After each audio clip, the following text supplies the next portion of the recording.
من الشیطان الرجیم بسم اللہ الرحمن الرحیم سورۃ الاحقاف حامیم تنزیل الکتاب من اللہ العزیز الحکیم ما خلقنا السماوات والارض وما بینہما الا بالحق واجل مسمى والذین کفروا عما انذروا معرضون قل ارأيتم ما تدعون من دون الله أروني ماذا خلقوا من الأرض أم لهم شرك في السماوات ائتوني بكتاب من قبل هذا أو أثارة من علم إن كنتم صادقين ومن أضل ممن يدعو من دون الله من لا يستجيب له إلى يوم القيامة وهم عن دعائهم غافلون وإذا حشر الناس كانوا لهم أعداء وكانوا بعبادتهم كافرين وإذا تتلى عليهم آياتنا بينات قال الذين كفروا للحق لما جاءهم هذا سحر مبين ام یقولون افترى قل ان افتریته فلا تملكون لي من الله شيئا هو اعلم بما تفيضون فيه كفى به شهيدا بيني وبينكم وهو الغفور الرحيم قل ما كنت بدعا من الرسل وما ادري ما يفعل بي ولا بكم ان اتبع الا ما يوحى الي وما أنا إلا نذير مبين قل أرأيتم إن كان من عند الله وكفرتم به وشهد شاهد من بني إسرائيل على مثله فآمن واستكبرتم إن الله لا يهدي القوم الظالمين صدق الله العظيم. سورۃ الاحقاف کی آیت نمبر 1 سے 10 تک آیات میں نے ابھی آپ کے سامنے تلاوت کی. یہ سورہ حوامیم 7 یعنی 7 حامیم صورتوں کی آخری صورت ہے جن کا آغاز اور ابتدا حامیم سے ہے اور اس کا نام ہے سورۃ الاحقاف. احقاف حقف سے ہے. حقف کہتے ہیں ریت کے ٹیلے کو. احقاف کا معنی ریت کے بہت سارے ٹیلے.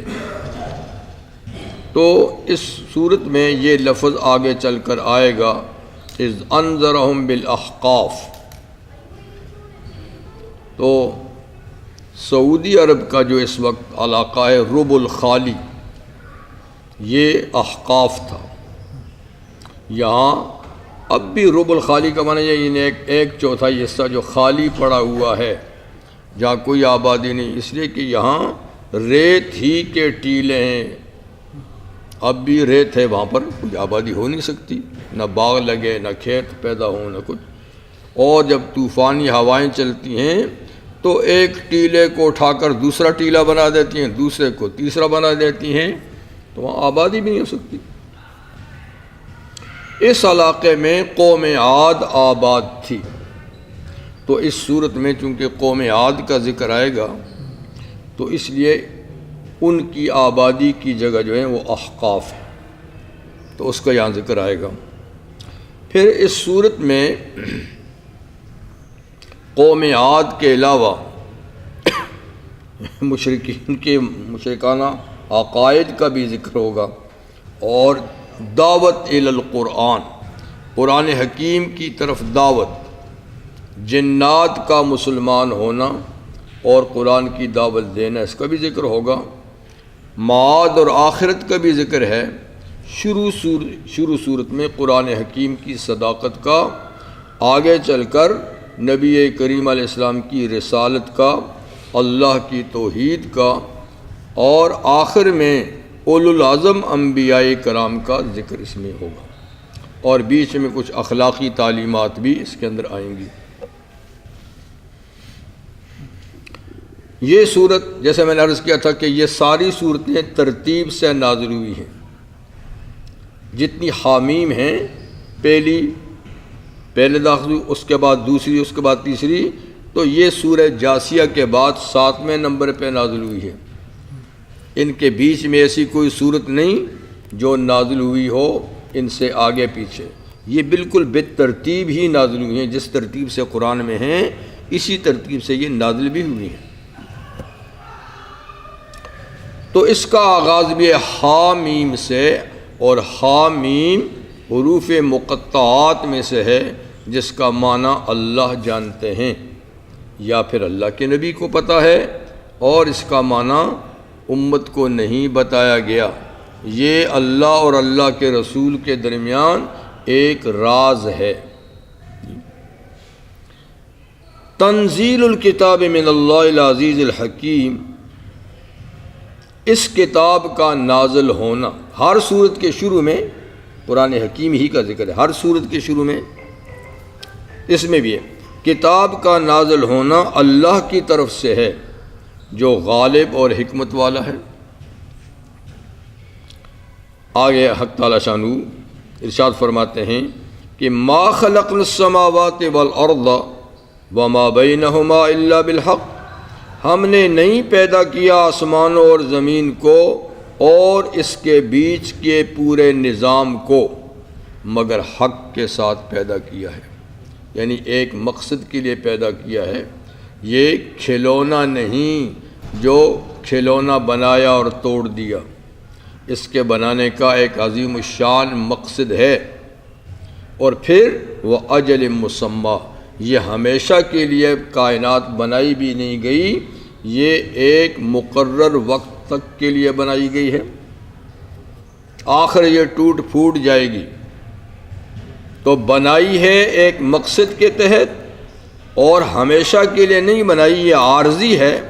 اور یہ ایک وقت آئے گا کہ قیامت کے حادثے میں سب ٹوٹ پھوٹ جائے گی، اور اس کی جگہ ایک نئی کائنات وجود میں آئے گی، نیا آسمان، نئی زمین. حقیقت تو یہ ہے.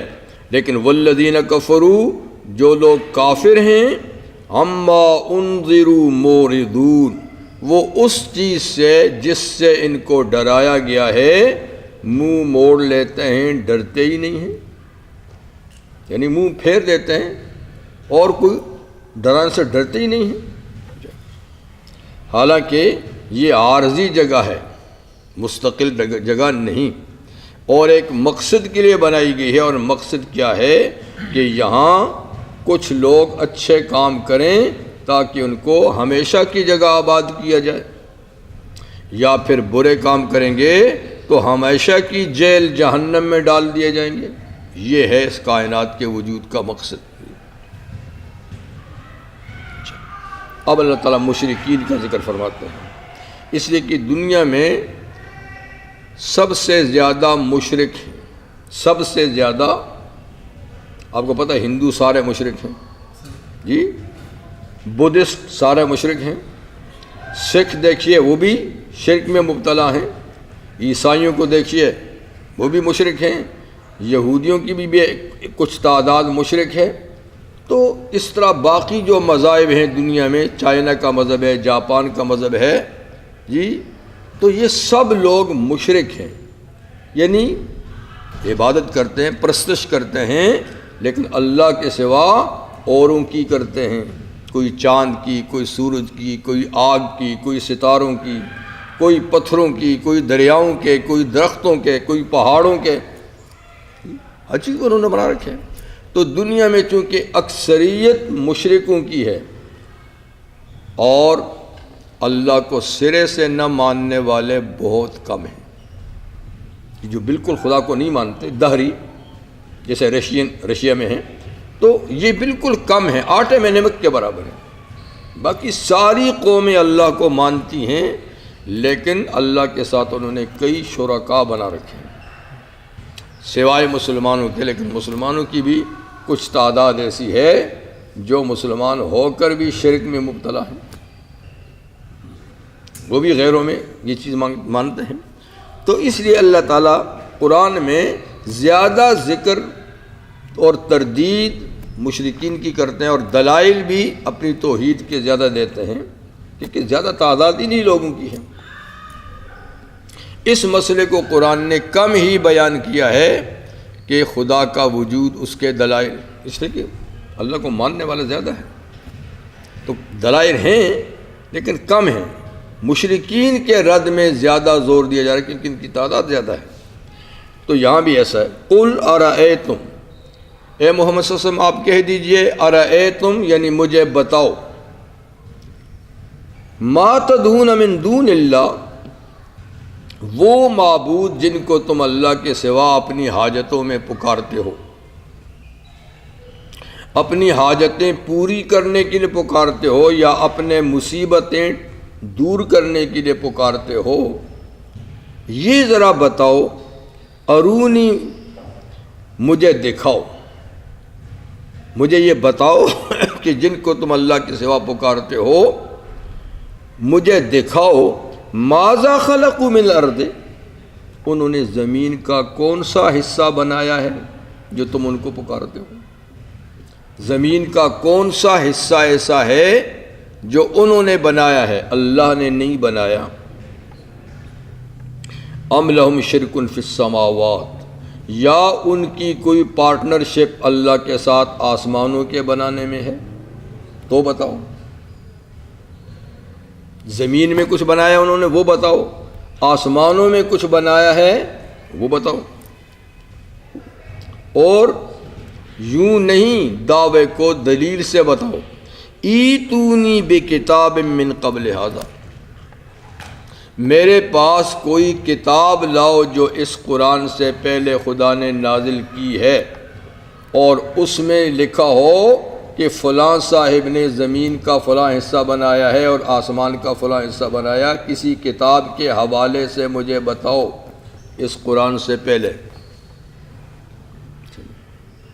او اثارت من علم، یا کوئی اور علمی بات جو چلی آ رہی ہو اہل علم سے، کسی پیغمبر کا قول ہے، کسی دانشور کا قول ہے، کسی حکیم دانا کا قول ہے کہ اس نے کہا ہو کہ زمین کا کچھ حصہ کسی نے بنایا یا آسمان کا، تو یا تو کسی آسمانی کتاب کا حوالہ دو جو اللہ نے نازل کی ہے، اور یا پھر اثارت من علم یعنی چلا آ رہا ہے کوئی علم اہل علم سے، حکماء ہیں، علماء ہیں اور دانشور ہیں، انبیاء ہیں، ان کا کوئی ایسا قول بتاؤ جس سے پتہ چلے کہ فلاں صاحب نے فلاں ہی زمین کا حصہ بنایا، فلاں نے آسمان کا۔ ان کنتم صادقین، اگر تم اپنے شرک میں سچے ہو تو پھر بتاؤ، اگر تم نہیں بتا سکتے اور بتا سکو گے بھی نہیں، دنیا میں کسی عقل مند انسان نے یہ بات نہیں کہی کہ اللہ کے سوا زمین یا آسمان میں کسی نے کچھ بنایا ہے، سب عقل مند یہی کہتے رہے ہیں۔ قرآن میں لقمان حکیم گزرے ہیں، ان کا قصہ ہے، انہوں نے بھی بیٹے کو کہا لا یا بنی لا تشرک باللہ، پیارے بیٹے خدا کے ساتھ کسی کو شریک نہ بنا جی۔ اور بھی کئی دانشوروں کے واقعات، تو کسی عقل مند انسان نے جس کی عقل ٹھیک ہے کبھی یہ نہیں کہا کہ خالق کوئی اور بھی ہے، سبھی کہتے ہیں خالق اللہ ہے۔ جب یہ بات ہے تو پھر کسی اور کو پکارنا، وَمَنْ أَضَلُّ مِمَّنْ يَدْعُو مِن دُونِ اللَّهِ، تو پھر اس شخص سے بڑا گمراہ کون ہے جو اللہ کو چھوڑ کر اوروں کو پکارے؟ اس شخص سے بڑا گمراہ کون ہے؟ ممن یدعو من دون اللہ، جو اللہ کے سوا اور کسی کو پکارے، یہ بات مانتے ہوئے کہ کسی نے کچھ نہیں بنایا، اور پکارے بھی کس کو؟ اللہ کے سوا۔ من لا یستجیب لہ الی یوم القیامہ، جو اس کی پکار کا جواب ہی نہیں دے سکتے قیامت تک۔ وہ پکارتے رہیں، بت کے سامنے پکارتے رہیں، کبھی بت نے کوئی جواب دیا ہے؟ ہاں نہ کہا جی، کبھی کسی پانی نے، کسی درخت نے، یا ستاروں میں سے کسی ستارے نے، یا چاند یا سورج نے کبھی اپنے پکارنے والوں کو یا قبر والے کو جو پکارتے ہیں، کبھی قبر سے کوئی جواب آیا ہے؟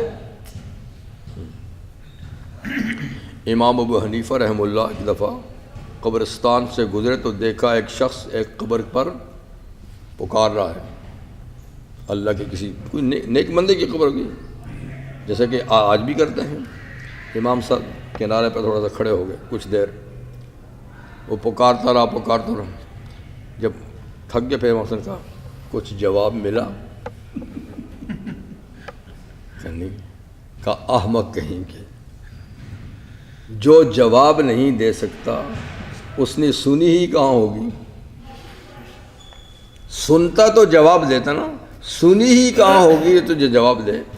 نہ سنی بھی نہیں، جواب بھی نہیں ملا، تو کیوں تو اپنے آپ کو خواہ تھکا رہا ہے؟ جو سمیع ہے، بصیر ہے، جس کے ہاتھ میں سب کچھ ہے، اس کو کیوں نہیں پکارتا؟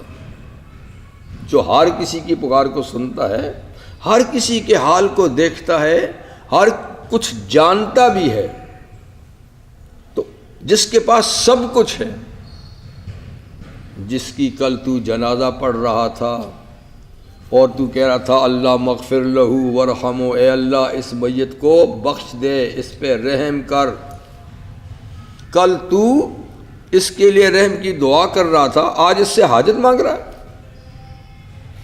اگر یہ حاجت دے سکتا تو اس کے جنازے کی کیا ضرورت ہے؟ یہ خود تمہاری دعاؤں کا محتاج ہو گیا تھا، جبھی تو دعا کر رہا تھا اس کے لیے، اور اب تم آ کے قبر پہ السلام علیکم یا اہل القبور کہتے ہو، تم پھر ان کو دعا دیتے ہو، تم پہ سلامتی ہو قبر والو، تو وہ تمہارے دعاؤں کے تو محتاج ہیں، اس محتاج سے تو مانگتا بھی ہے؟ جو خود محتاج ہوئے دوسرے کا، بھلا اس سے مدد کا مانگنا کیا؟ وہ خود زندگی بھر اللہ سے مانگتے رہے اور اللہ سے مانگ مانگ کر وہ ولی بنے۔ تمہیں رستہ بتا گیا ہے، وہ رستے بتا گئے ہیں کہ مانگنا کس سے، تو اس کے بتائے ہوئے رستے پہ نہیں چلتا اور خود اس سے مانگتا ہے۔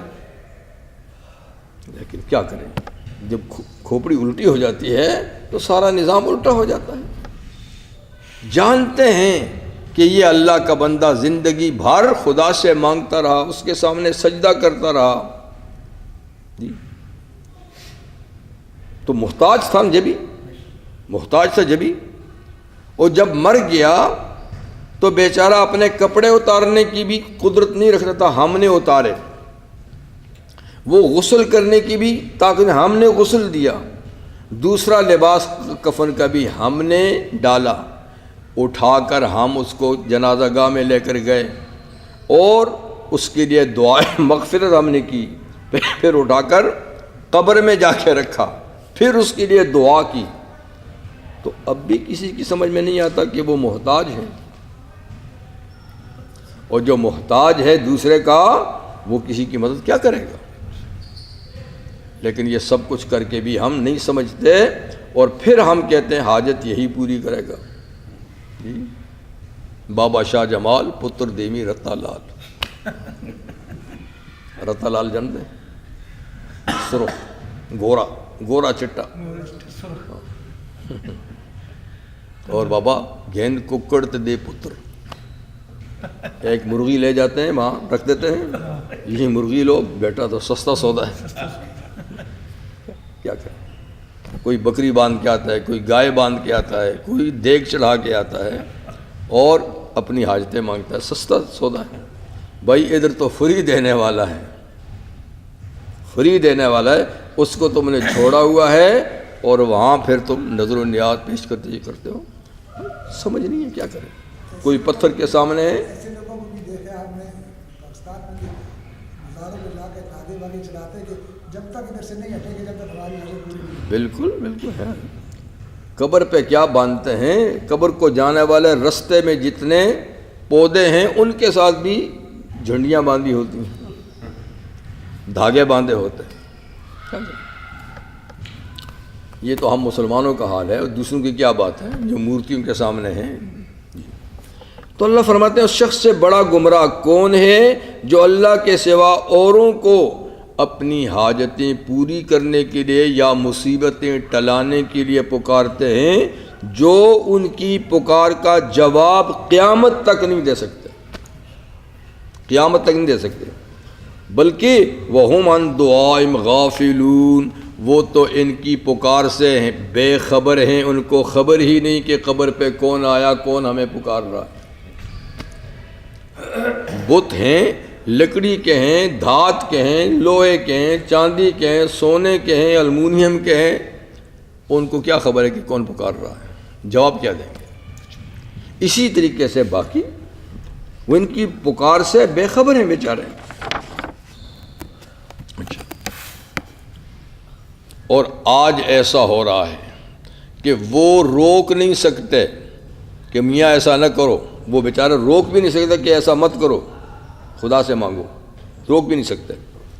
وَإِذَا حُشِرَ النَّاسُ، اور جب قیامت کے دن سارے لوگ اکٹھے کیے جائیں گے، پیدا کر کے اللہ سب کو ایک میدان میں اکٹھا کرے گا، اور پھر وہ بھی تو ہوں گے نا جن کو یہ پکارتے تھے، وہ بھی آئیں گے، یہ بھی آئیں گے پکارنے والے، پھر اللہ پوچھیں گے، ان سے بھی پوچھیں گے، ان سے بھی پوچھیں گے، تم جانتے ہو ان کو؟ ہاں جی جانتے ہیں، ان کی نظریں دیا کرتے تھے، ان کی قبروں پہ سجدہ کرتے تھے، ان سے دعائیں مانگتے تھے۔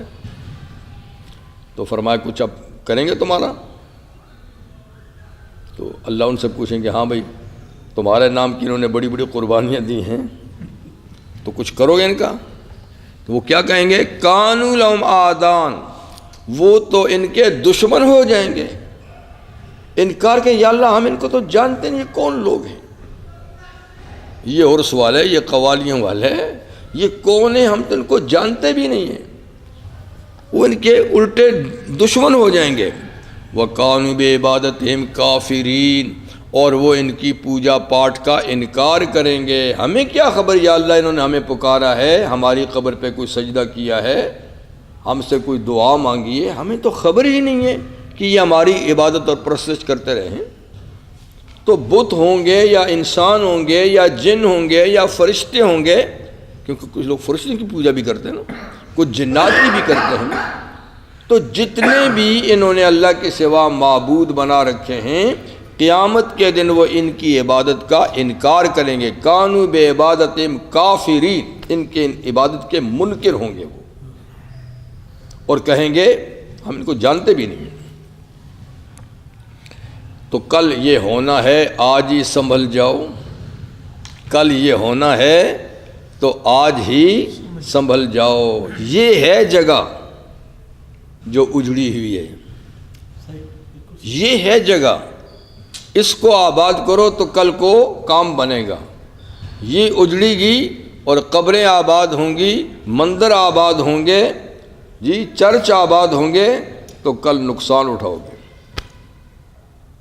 لیکن افسوس یہ کہ یہ اجڑی ہوئی ہے،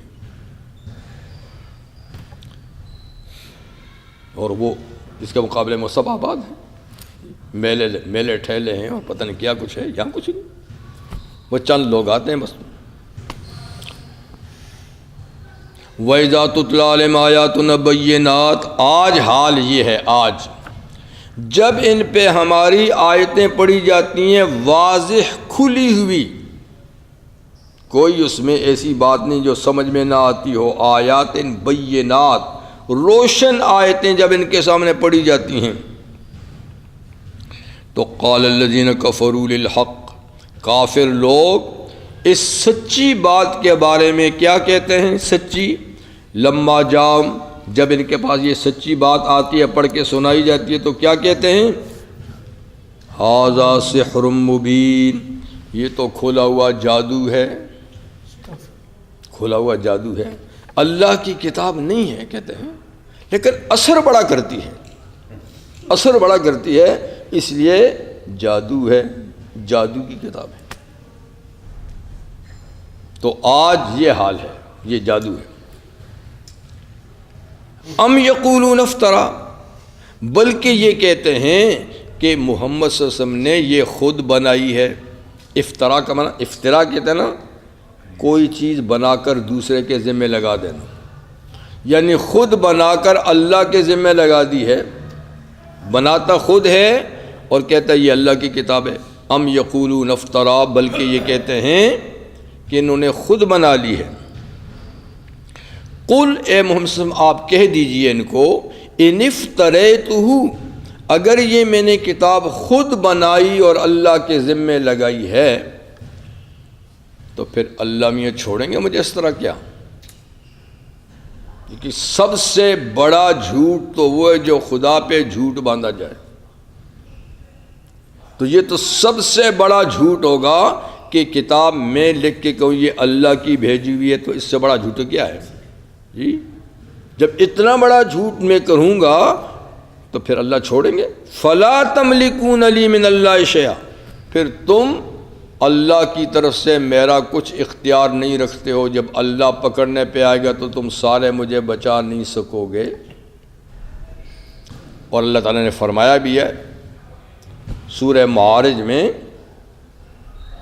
کہ وَلَوْ تَقَوَّلَ عَلَيْنَا بَعْضَ الْأَقَاوِيلِ، اگر یہ محمد صلی اللہ علیہ وسلم کچھ باتیں بنا کر ہمارے ذمے لگا دے، کچھ بات بھی، ساری نہیں، کچھ بات بھی اس قرآن میں خود بنا کر ہمارے ذمے لگا دے، وَلَوْ تَقَوَّلَ، کچھ باتیں بنا کر کہے یہ اللہ کی ہیں میری نہیں، لَأَخَذْنَاهُ بِالْيَمِينِ، ہم اس کو دائیں ہاتھ سے پکڑ لیں گے۔ تو دائیں ہاتھ چونکہ مضبوط ہوتا ہے، اللہ کے تو دونوں ہاتھ ہی دائیں ہیں جی، تو ہم اس کو دائیں ہاتھ سے پکڑ لیں گے۔ وَلَوْ تَقَوَّلَ عَلَيْنَا بَعْضَ الْأَقَاوِيلِ لَأَخَذْنَاهُ بِالْيَمِينِ ثُمَّ لَقَطَعْنَا مِنْهُ الْوَتِينَ، پھر ہم اس کی رگ جان کاٹ دیں گے اسی وقت۔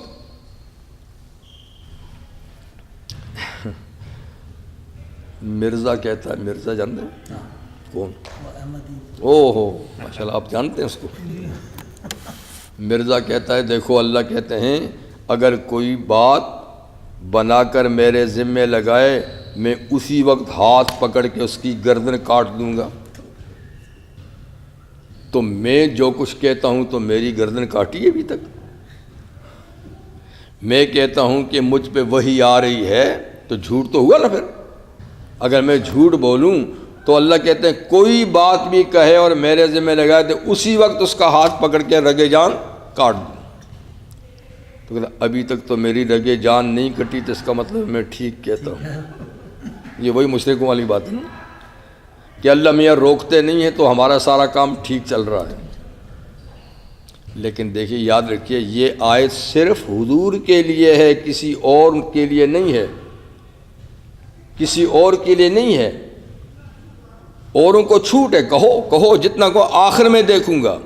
حضور کے بارے میں ہے کہ تم کہتے ہو یہ خود بناتا ہے، اس کو ہم کب خود بنانے دیتے ہیں؟ اگر یہ ہمارے ذمے کوئی بات بنا کے لگائے ہم ان کو تو فوراً ہی ختم کر دیں گے۔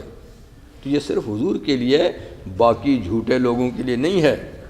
اس لیے مرزا خواہ مخواہ اپنے آپ کو اس میں داخل کر دیا۔ بھائی تمہیں تو چھوٹ ہے، کرو جتنا کہتے ہو کرو، تمہارے ساتھ تو اگلے جہان میں حساب ہوگا جی۔ تو کہہ دیجئے اگر میں نے خود یہ قرآن بنایا، اللہ کے ذمہ لگایا، فَلَا تَمْلِكُونَ لِي مِنَ اللَّهِ شَيْئًا، پھر جب مجھے اللہ پکڑے گا تو تم اللہ کے عذاب سے کسی چیز کا بھی چھڑانے کے اختیار نہیں رکھتے پھر۔ ہاں جی، لیکن یہ بھی یاد رکھو هُوَ أَعْلَمُ بِمَا تُفِيضُونَ فِيهِ، اللہ جانتا ہے جن غلط باتوں میں تم لگے ہوئے ہو، جن غلط باتوں میں تم لگے ہوئے ہو اللہ جانتا ہے، تم سے بھی خبر لے گا کہ تم کیا جھوٹی باتیں میرے ذمہ لگا رہے ہو۔ اور کفا بھی شہیدم بینی و بینکم، اللہ کافی ہے گواہ میرے تمہارے درمیان، مجھے اور گواہ لانے کی ضرورت نہیں، ایک اللہ کی شہادت اور گواہی کافی ہے کہ میں سچ کہہ رہا ہوں، خدا کی بات کہہ رہا ہوں۔ تم کہتے ہو، تم خود بنا کر اللہ کے ذمہ لگاتے ہو، اس بارے میں اللہ میرے تمہارے درمیان گواہ کافی ہے کہ میں اللہ کی بات تو میں بتا رہا ہوں، اپنی بنا کے نہیں بتا رہا ہوں۔ وَهُوَ الْغَفُورُ الرَّحِيمُ، اور اللہ بہت بخشنے والا بڑا مہربان ہے۔ اچھا، یہ بھی رسالت کی بات ہو رہی ہے، آگے بھی رسالت کی بات ہے۔ قُلْ مَا كُنْتُ بِدْعًا مِّنَ الرُّسُلِ، آپ فرما دیجئے کہ میں کوئی انوکھا نرالا نبی نہیں ہوں، آج پہلی دفعہ دنیا میں نبی بن کے نہیں آیا ہوں کہ تمہیں مجھے پہچاننے میں مشکل پیش آ رہی ہے کہ یہ کیسا نبی ہے۔ یعنی مجھ سے پہلے کوئی نبی نہ آیا ہوتا اور یہ دنیا میں پہلا نبی آیا ہوتا تو تمہیں پہچاننے میں مشکل ضرور ہوتی، لیکن میں ما کنت بدعا، میں کوئی نیا انوکھا رسول نہیں ہوں، مجھ سے پہلے کئی رسول آئے ہیں۔ تو وہ سارے کے سارے کون تھے؟ بیوی بچوں والے نہیں تھے، کھاتے پیتے نہیں تھے، خاندان والے نہیں تھے۔ جو تم مجھے کہتے ہو کہ یہ کیسا رسول ہے، کھاتا پیتا بھی ہے، بازار میں بھی جاتا ہے، خریدتا بیچتا بھی ہے، تم کہتے ہو کہ یہ کیسا رسول ہے، اس کے ساتھ فرشتے کیوں نہیں آئے ہیں؟ تو کیا پہلے نبیوں کے ساتھ فرشتے آتے تھے؟ وہ کھاتے پیتے نہیں تھے، بیوی بچوں والے نہیں تھے، کاروبار نہیں کرتے تھے؟ سب انبیاء ایسے ہی تو تھے، کھیتی باڑی کرتے تھے، تجارتیں کرتے تھے اور انسانی برادری سے تعلق رکھتے تھے۔ اسی سلسلے میں بھی ہوں، تو تمہیں یعنی پہچاننے میں کیا دشواری ہے؟ میں کوئی نیا نبی آیا ہوں؟ لیکن میں رسول ہوں، رسول ہوں، اور جو رسول کا منصب ہے صرف وہی ادا کرتا ہوں، اس سے زیادہ کی امید نہ رکھو۔ کہ تم یہ بھی کہتے ہو کہ یہ رسول ہے تو یہ ایسا کیوں نہیں کر دیتا، یہ ایسا کیوں نہیں کر دیتا، یہ ایسا کیوں نہیں کر دیتا، یہ اختیار میرے پاس نہیں ہے کہ یہ بھی کر اور یہ بھی کر اور یہ بھی کر تب مانیں گے۔ یہ اختیار تو اللہ کے پاس ہے۔ اس لیے وما ادری ما یفعل بی ولا بکم، مجھے تو یہ بھی معلوم نہیں کہ قیامت کے دن میرے ساتھ کیا ہوگا، تمہارے ساتھ کیا ہوگا۔ میں یہ غیب کا علم بھی نہیں رکھتا، آگے چل کر میرے ساتھ تمہارے ساتھ کیا معاملہ ہوگا مجھے اس کا پتہ نہیں۔ مجھے تو اتنا پتہ ہے جتنا وہ پتہ دیتے ہیں، جتنا اللہ بتاتے ہیں اتنا پتہ ہے، مجھے ہر چیز کا پتہ نہیں۔ اور ان اتبع الا ما یوحی الی، میں تو صرف اس بات کی پیروی کرتا ہوں جو اللہ کی طرف سے مجھے وحی آتی ہے، جو وحی آتی ہے اس کی پیچھے چلتا ہوں۔ وما انا الا نذیر مبین، اور میں نہیں مگر تمہیں ڈرانے والا کھلم کھلا، اللہ کے عذاب سے ڈرانے والا ہوں، بس میرا تو یہ کام ہے، یہ میری ڈیوٹی ہے۔ اچھا، اب ایک اور انداز سے اللہ تعالیٰ حضور سے ایک بات کہلواتے ہیں۔ قل ارأیتم، کہہ دیجئے یہ تو بتاؤ، ان کان من عند اللہ، اگر یہ قرآن اللہ کی طرف سے ہے، تم تو نہیں مانتے ہو، میں کہتا ہوں، اور کل کو یہ بات ثابت ہو جائے تمہارے سامنے میں کہ یہ اللہ کی طرف سے ہے، آج تم نہیں مانتے ہو، کل جب یہ ثابت ہو جائے گا کہ یہ اللہ کی طرف سے ہے، جی، وَكَفَرْتُمْ بِهِ، اور تم نے اس کا انکار کیا ہو، تم نے اس کا انکار کیا ہو اور یہ اللہ ہی کی طرف سے ہو اور تم انکار کرو کہ نہیں ہے اللہ کی طرف سے، اچھا تو پھر بتاؤ کیا بنے گا؟ یعنی اگر یہ ثابت ہو جائے جیسا کہ ہے کہ یہ اللہ کی طرف سے ہے اور تم کہ تو نہیں ہے اللہ کی طرف سے، اور کل یہ بات جب سامنے آ جائے گی قیامت کے دن کہ یہ اللہ کی طرف سے تھا، تو بتاؤ کیا بنے گا تمہارا، تمہارے انکار کا کیا ہوگا؟ اور فرمایا کہ یہ نہیں کہ یہ کل ہی کی بات ہے کہ کل قیامت کو یہ بات واضح ہوگی، کیا آج واضح نہیں ہے؟ آج بھی واضح ہے۔ کیسے؟ وَشَهِدَ شَاهِدٌ مِّن بَنِي اسرائیل، جی، اور ایک بڑے گواہ نے گواہی دی ہے بنی اسرائیل میں سے، بنی اسرائیل جو پچھلی کتابوں کا علم رکھتے ہیں تو ان میں سے ایک بڑے عالم نے اس کی شہادت بھی دی ہے کہ یہ اللہ کی کتاب ہے، تو کیا ایک عالم کی شہادت تم نہیں مانو گے؟ تو کل کی بات تو کل ہوگی، آج کی دنیا میں شہادت، سچے آدمی کی شہادت پہ فیصلے ہوتے ہیں، لوگ سچے آدمی کی شہادت مانتے ہیں۔ تو آج بنی اسرائیل کے ایک بڑے شاہد نے اس کی شہادت دی ہے کہ یہ اللہ کی کتاب ہے۔ اب بتاؤ تم نہ مان کر کہاں جاؤ گے؟ شہید شاہد من بنی اسرائیل اعلیٰ مثل ہی، یعنی اس جیسی کتاب کے آنے کی شہادت دی ہے کہ ہماری کتابوں میں لکھا ہے اس جیسی کتاب آئے گی۔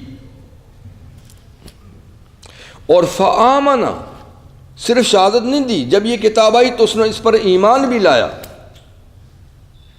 مان بھی گیا کہ یہ وہی کتاب ہے جس کی ہماری کتابوں میں اس کا ذکر ہے۔ اور وَاسْتَكْبَرْتُمْ، تم نے ماننے سے تکبر کیا، وہ مان گیا، تم نے ماننے سے تکبر کیا۔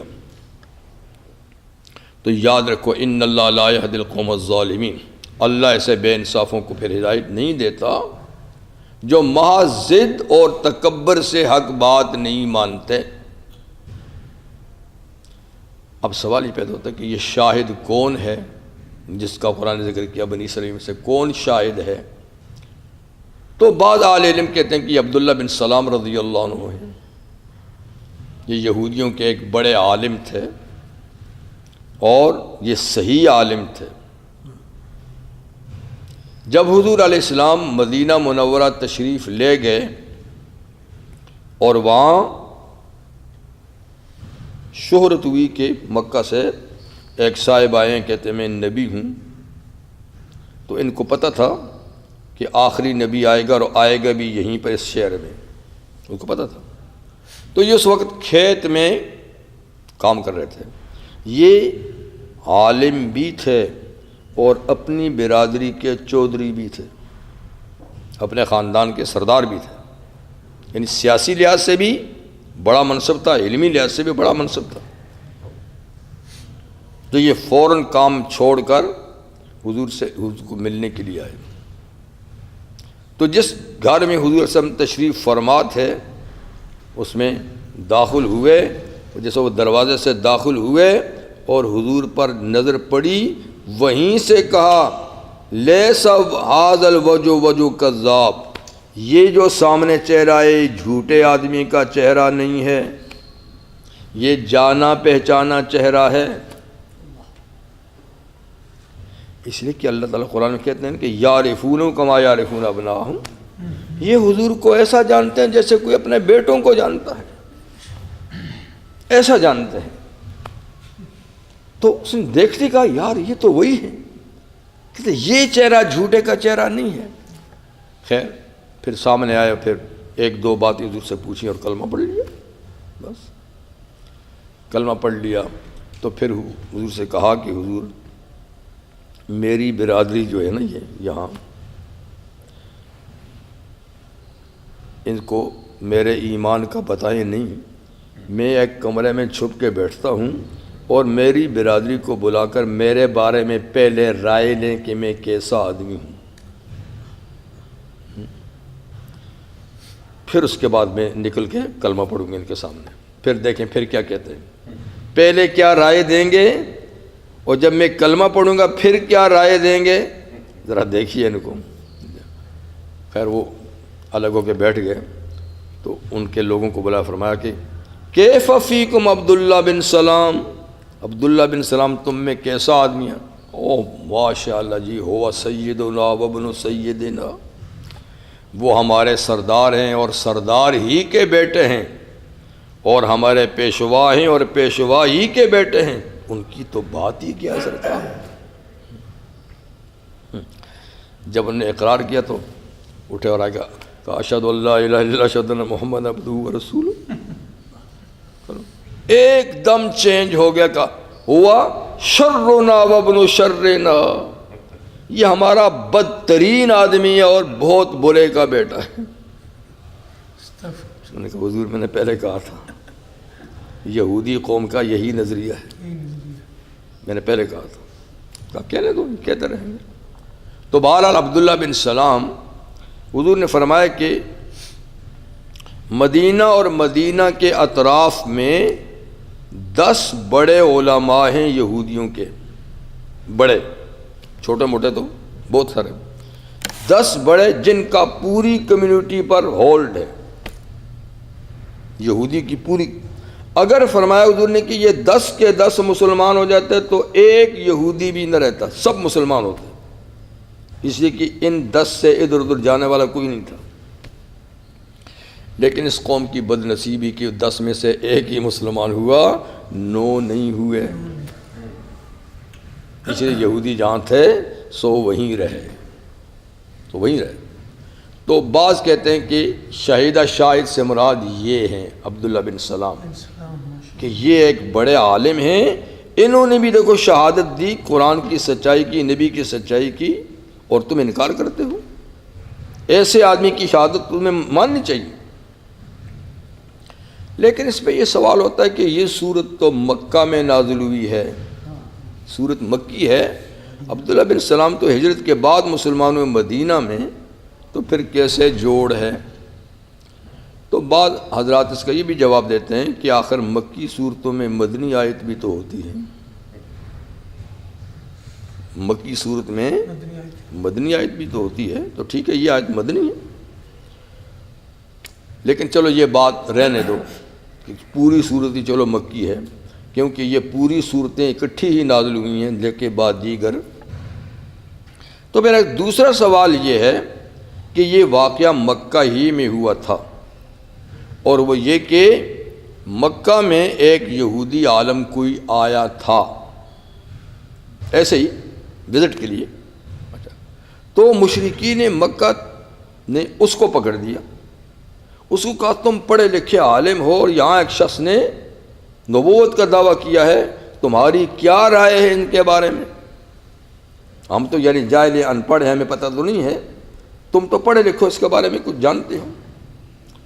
تو اس نے تحقیق کرنے کے بعد کہا ہاں یہ وہی رسول ہے جس نے آنا ہے، جس نے آنا تھا، آخری رسول یہ وہی ہیں.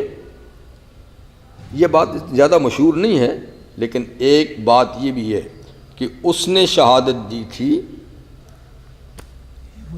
وہی. پھر اس نے مانا نہیں مانا وہ چلا گیا، نہیں پتہ نہیں آگے کیا ہوا. لیکن اس سے بھی زیادہ صحیح بات یہ ہے کہ دیکھیں، حالانکہ شہادت دینا اور بھی ہے نا، ورقہ بن نوفل بھی تو تھے. ورقہ بن نوفل حضرت خدیجہ کے چچا زاد بھائی، جب حضور نبی بنے، نبوت ملی، تو وہ ان کو لے کر ان کے پاس گئی تھی کہ ان کے ساتھ یہ نیا معاملہ آیا ہے، تم پڑھے لکھے آدمی کچھ بتاؤ.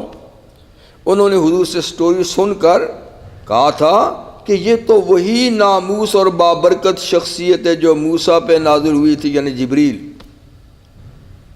یہ تو وہی ہیں جو آپ کے پاس آئے ہیں ہرا میں.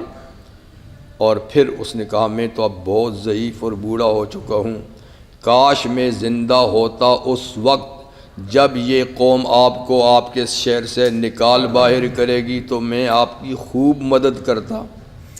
تو یہ گویا آپ کی تصدیق تھی، تصدیق تھی نا، شہادت تھی نا. لیکن وہ چند دنوں کے بعد اس کا انتقال ہو گیا، ٹھیک ہے نا. تو یہ بھی ہو سکتا ہے شاہدہ شاہد میں لیکن یہ بنی اسرائیل سے نہیں تھی، اتنی بات ہے. یہ مکہ کے ہی قریش سے تھے، بنی اسرائیل سے نہیں تھے. لیکن بنی اسرائیل کا علم ان کے پاس تھا، کیونکہ یہ عیسائی تھے، عیسائی ہو گئے تھے، اور یہ تورات انجیل وغیرہ پڑھتے بھی تھے، لکھتے بھی تھے وغیرہ.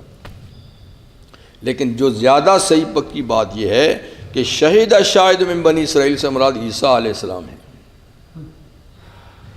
یہ پکی بات ہو سکتی ہے کہ وہ شہیدہ شاہد من بنی اسرائیل، اور قرآن اور نبی کریم علیہ السلام کی رسالت اور قرآن کی کتاب اللہ ہونے پہ ایک بڑے گواہ نے گواہی بھی دی ہے بنی اسرائیل میں سے،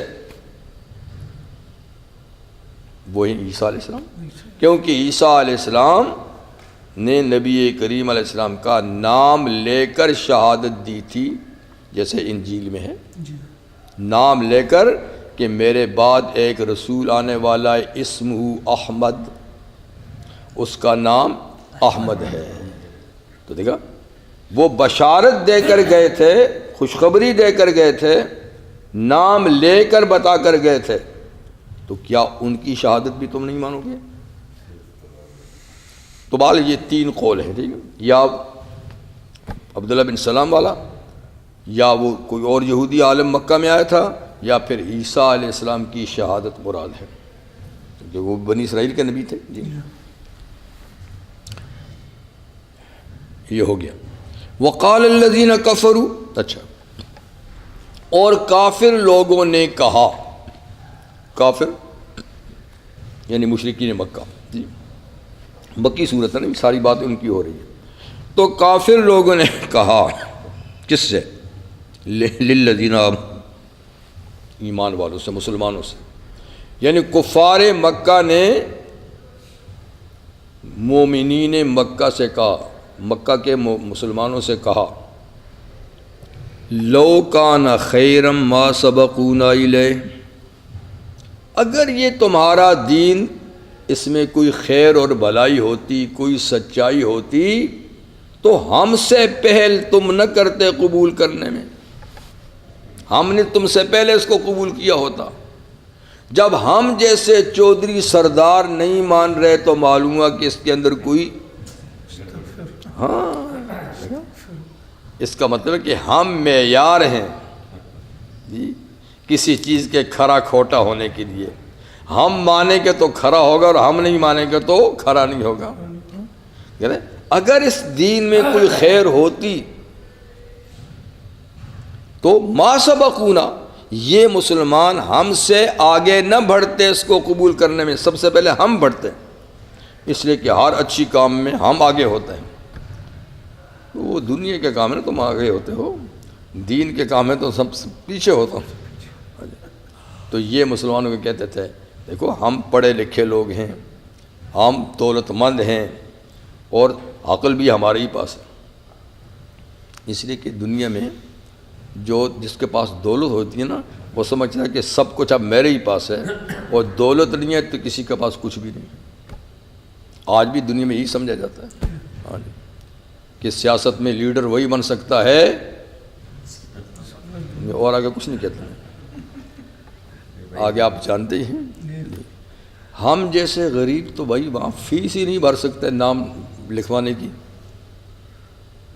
چاہے جائے کہ ہم کسی سے ووٹ لیں، کوئی ہمیں ووٹ دے، ہم تو نام لکھوانے کی جو انہوں نے فیس مگر وہ بھی ہمارے پاس نہیں، ہم تو سوچ بھی نہیں سکتے کہ یہ، تو وہاں وہی آتا ہے کہ جس کے پاس پہلے سے بیگ بھرے ہوئے ہوں، وہ اگلے بیگ سارے لٹا کر کرسی پہ آنے کے بعد پھر اس سے 2-3 گنا اور بیگ بھر لیتا ہے۔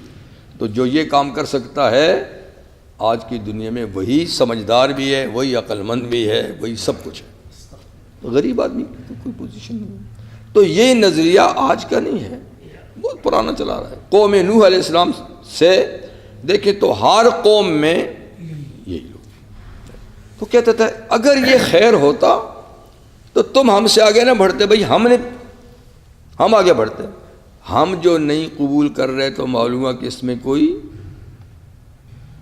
اس میں چوری چکاری کی گنجائش تو نہیں ہے، ظاہر بات ہے۔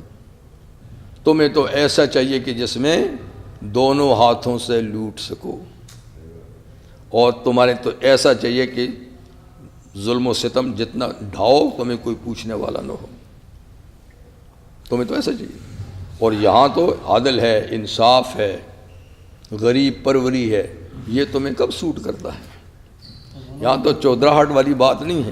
بدقسمتی تو یہ ہے کہ اپنے لوگ اپنے لوگوں کو لوٹ لے رہے ہیں، دیکھیں پاکستان میں، اور کس کو لوٹیں؟ نہیں، اور کس کو لوٹیں؟ آپ یہاں لوٹنے دیتے ہیں ان کو؟ وہیں لوٹیں گے جہاں ان کو جگہ ملے گی،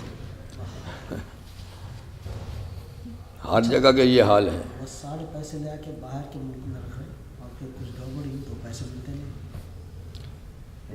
وہ غریبوں کا مال کھا رہے ہیں پاکستان، صرف پاکستان کے کئی ایسے ممالک، ساری جگہ میں یہی حال ہے، یہاں کون سے کم ہیں؟ اوپر کی سطح میں، اوپر کی سطح میں مطلب کہ دنیا میں چل رہا ہے نا سارا سسٹم، ہر جگہ میں چل رہا ہے، جس کا داؤ لگتا ہے لگاتا ہے۔ ہاں نیچے کی سطح میں یہاں پر وہ نہیں ہے، وہاں تو چپڑاسی سے لے کر اوپر تک سب ہے۔ یہاں یہ کہ آپ کہتے ہیں نیچے اس طبقے میں نہیں ہے، اوپر کے طبقے میں ہے، ٹھیک ہے۔ تو ہے تو ہر جگہ، کہیں کم کہیں زیادہ، سارے ملکوں میں، سارے ملکوں میں۔ چلیے، اسی لیے وہ اس کتاب کو آگے نہیں لاتے کہ یہ اس کی گنجائش نہیں چھوڑتے، وہ کہتے ہیں اس کو صرف تلاوت کی رکھو، ایصال ثواب کے لیے کافی ہے، اور وہاں ضابطے ہم خود بنائیں گے تاکہ لوٹیں بھی اور چھوٹیں بھی، لوٹیں بھی اور پھر چھوٹیں بھی، ایسا قانون چاہیے ہمیں۔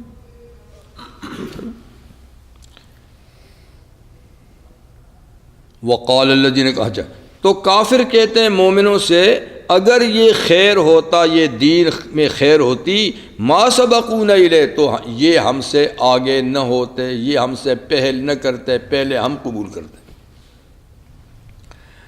وَإِذْ لَمْ يَهْتَدُوا بِهِ، اور جب انہوں نے اس دین میں ہدایت نہیں پائی، اس کو قبول نہیں کیا، تو اب جان چھڑانے کے لیے وہ کیا کہیں گے؟ فَسَيَقُولُونَ، وہ یہ کہیں گے هَذَا إِفْكٌ قَدِيمٌ، یہ تو پرانا جھوٹ چلا آ رہا ہے بھائی، پہلے لوگ بھی کہتے تھے ہم نبی ہیں اور ایسی باتیں کرتے تھے، تو یہ پرانا جھوٹ چلا آ رہا ہے جان چھڑانے کے لیے تاکہ ہمیں قبول نہ کرنا۔ تو سچ کہیں گے تو لوگ کہیں گے پھر قبول کیوں نہیں کرتے، تو جھوٹ کہیں گے تو لوگ کہیں گے ٹھیک ہے بھائی۔ پھر تو جان چھڑانے کی، جب اس سے ہدایت ان کو نہیں ملتی، نہیں قبول کرتے، تو جان چھوڑنے کے لیے یہ تو پرانا جھوٹ ہے۔ جیسے کہ آج کل جان چھوڑنے کے کہتے ہیں یہ تو پرانا نظام تھا، عربوں کے لیے آیا تھا، اب تو نئی دنیا ہے، کہتے ہیں اب قرآن کے قانون کیسے چل سکتے ہیں اس نئے دور میں؟ کہتے ہیں یہ تو ان لوگوں کے لیے تھا جو اس زمانے میں تھے، پرائے نہیں اپنے کہتے ہیں، اس کو ماننے والے کہتے ہیں۔ اب کیا کر سکتے ہیں؟ جان جو چھڑانی ہوگی، کہتے ہیں اب چل نہیں سکتا، کیسے چلے گا؟ تم جب تک بیٹھے ہو تو کبھی نہیں چلے گا، تم ہٹ جاؤ تو دیکھ ہم چلا کے دکھاتے ہیں آپ کو پھر کیسے چلتا ہے۔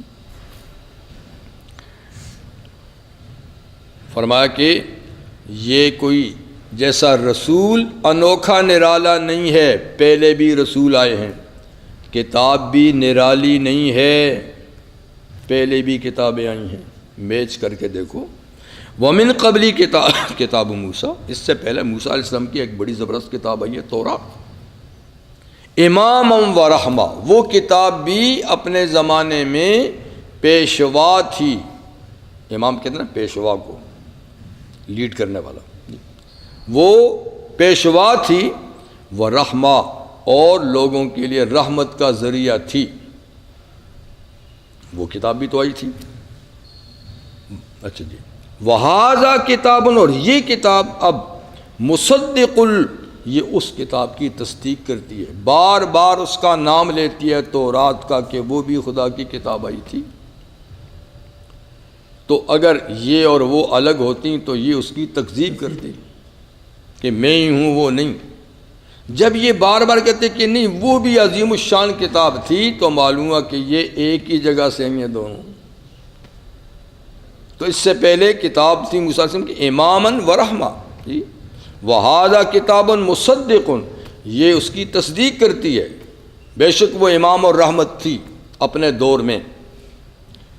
اور یہ کتاب جو مصدق ہے اس کی لساناً عربیاً، یہ عربی زبان میں آئی ہے، وہ عبروں میں آئی تھی اس لیے کہ ان کی زبان، ہاں تو یہ عربوں میں آئی ہے، عربوں کی زبان میں ہے تو لساناً عربیاً۔ اور کیوں آئی ہے یہ؟ لِيُنذِرَ الَّذِينَ ظَلَمُوا، تاکہ محمد صلی اللہ علیہ وسلم اس کتاب کے ذریعے سے ظالموں کو ڈرائیں، تاکہ ان لوگوں کو ڈرائیں جنہوں نے ظلم پہ کمر باندھی ہوئی ہے۔ یہاں ظلم سے مراد کفر اور شرک ہے، کیونکہ سب سے بڑا ظلم کفر اور شرک ہے، پھر اس کے نیچے درجہ بدرجہ اور بھی تو ظالموں کو ڈرائیں وبشریٰ للمحسنین، اور یہ کتاب نیکی کرنے والوں کے لیے خوشخبری ہے، ان کو اچھی خبر دے رہی ہے کہ ان کا مستقبل روشن ہوگا۔ جی یہ بات ہوئی قرآن کے بارے میں۔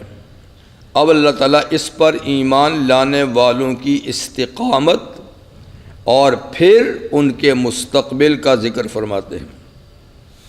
ان الذین قالوا ربنا اللہ، بے شک وہ لوگ جنہوں نے کہا رب ہمارا اللہ ہے۔ یہی ہے اصل بنیاد یہی ہے کہ جنہوں نے کہا، یہی خلاصہ ہے قرآن کی تعلیم کا، کہ جنہوں نے کہا ہمارا رب اللہ ہے۔ جب کہا رب اللہ ہے تو ساری باتیں اس میں سمٹ کے آ گئی۔ اب تو پتہ نہیں رب کس کو کہتے ہیں۔ بہت سو نے ان کو رب بنایا ہوا ہے، انہوں نے ایڈ روک لی تو مر جائیں گے۔ اس نے روک لی، کوئی اس کے دامن میں پڑا ہے، کوئی اس کے دامن میں پڑا ہے، کوئی اوپر والے کے تو بھی، چائنا بھی تو ہے نا ماشاءاللہ۔ تو سب بڑوں کے دامن میں ہیں، کہتے ان کو خوش رکھو نہیں تو بھوک سے مر جائیں گے۔ تو رب اللہ نہیں ہے، اب یا یہ ہے یا وہ ہے یا وہ ہے یا وہ ہے، بس ٹھیک ہے۔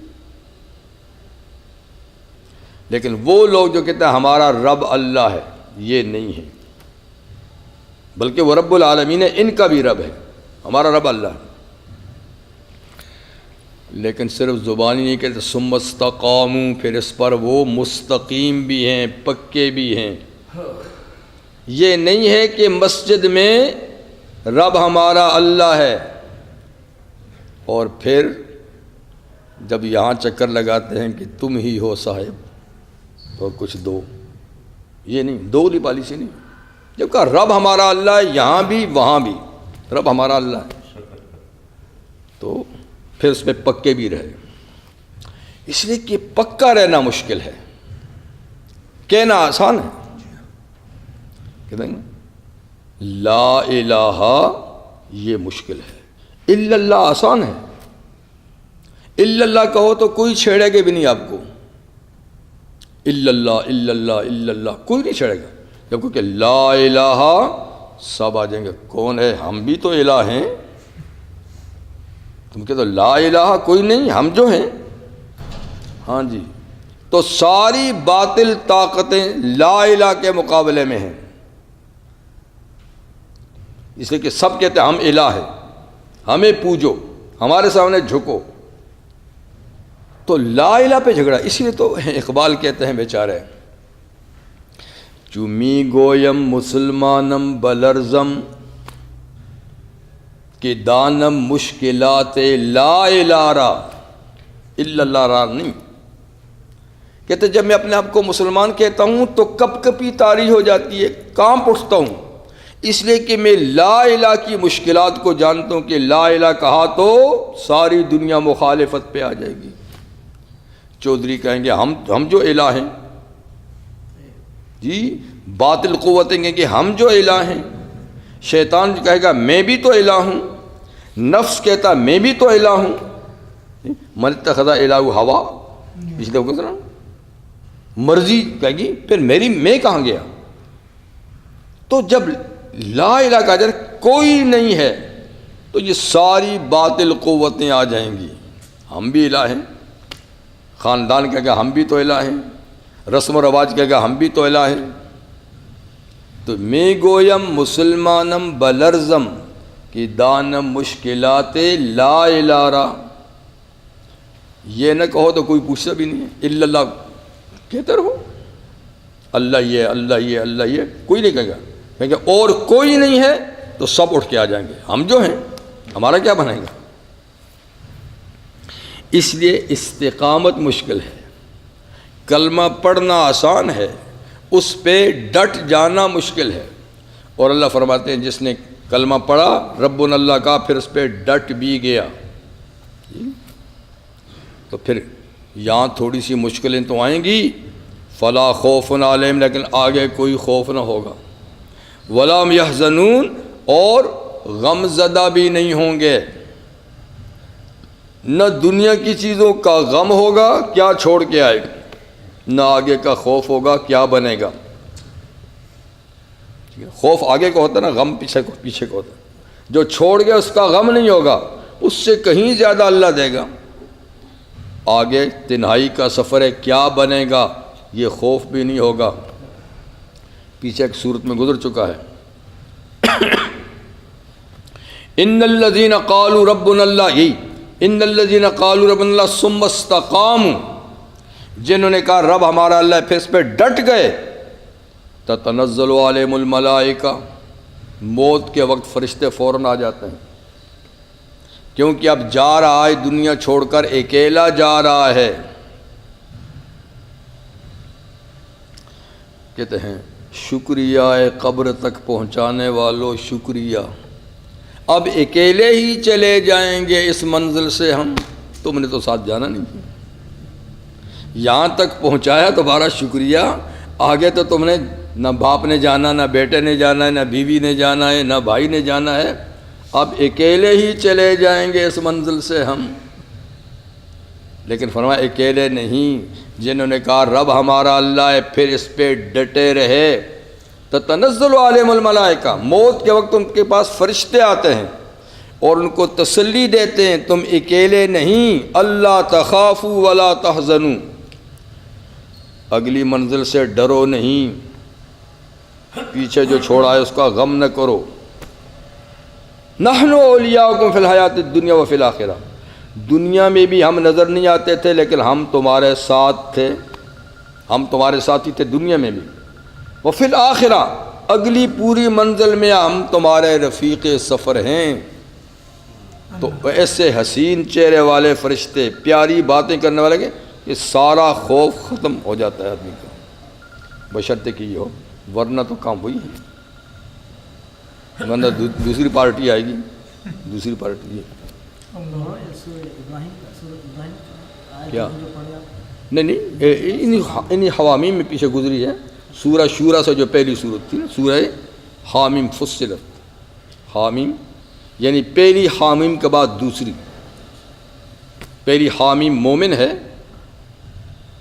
یا غافل بھی اس کا نام ہے، دوسری حامیم جس میں سجدہ ہے وہ فصلت، اس میں وہ ہے۔ تو وہ لوگ جنہوں نے کہا رب ہمارا اللہ ہے، پھر اس پہ پکے رہے، فلا خوف علیہم، ان پہ کوئی خوف نہ ہوگا، نہ وہ غم زدہ ہوں گے۔ اولئک اصحاب الجنہ، یہ ربنا اللہ کہہ کر اس پہ پکے رہنے والے یہ جنتی ہیں، خالدین فیہا، یہ جنت میں ہمیشہ ہمیشہ رہیں گے، اور جزاء بما کانوا یعملون، یہ بدلہ ہے اس کا جو دنیا میں یہ عمل کرتے تھے، جنت ان کے اعمال کا بدلہ ہے۔ تو یہ اللہ تعالیٰ نے ایمان کا آگے کا ثمرہ اور نتیجہ اور رزلٹ بتا دیا کہ یہاں تو ضرور مشکلات سے دو چار ہوں گے، سب ترچھی نظروں سے دیکھیں گے، قبیلہ بھی دیکھے گا یہ تو نمازیں ہی پڑھتا ہے، تانے بھی دیں گے، ارے بھائی بزنس بھی کرو، تم تو ہر وقت مسجد میں گھسے ہوئے ہو، تو یہاں تانے بھی دیں گے، اپنے بھی دیں گے، غیر بھی دیں گے، جی دشمن بھی دیں گے، دوست بھی دیں گے، یار کیسا دوست ہے یہ ہر وقت کہتا جاؤ مسجد میں جاؤ، تو یہ سب کچھ برداشت کرنا پڑتا ہے۔ جو رب اللہ کہہ کے پکا رہا، نہ دوست کی سنی، نہ عزیزوں کی سنی، نہ غیروں کی سنی، نہ اپنی سنی، اپنا مشن نہیں چھوڑا۔ لیکن ہمارا تو حال یہ کہ ہم ذرا سے بھی ادھر ہوا، چل بھائی نماز کی بھی چھٹی ہے، مسجد کی بھی چھٹی ہے، دوست آیا تھا نا، تو دوست آگے ہے، نماز پیچھے ہے، نماز وقت بے وقت پڑھی نہ پڑھی لیکن دوست کا ساتھ نہیں چھوڑتے، لیکن یہ دوست پتہ نہیں قبر تک بھی ساتھ جاتا ہے کہ نہیں، کیا خبر، کوئی چلا بھی جائے تو آگے تو نہیں جائے گا نا پھر۔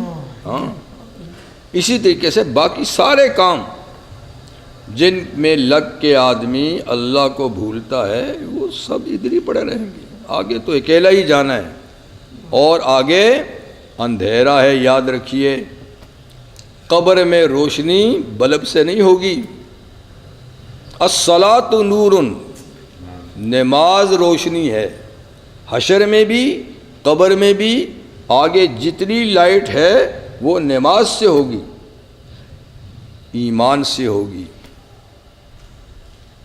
باقی چیزیں سب ختم ہو جائیں گی. ہاں جی، لیکن کیا کریں، اتنا بس ہے. ہاں جی، آگے پھر وہ ختم بھی نہیں ہوگا نا، جلدی نہیں ختم ہوگا. چلیے اللہ تعالیٰ بہرحال توفیق دے، سمجھ دے. جی 18 14 13 تک ہے نا، 14 تک 14 ٹھیک. جی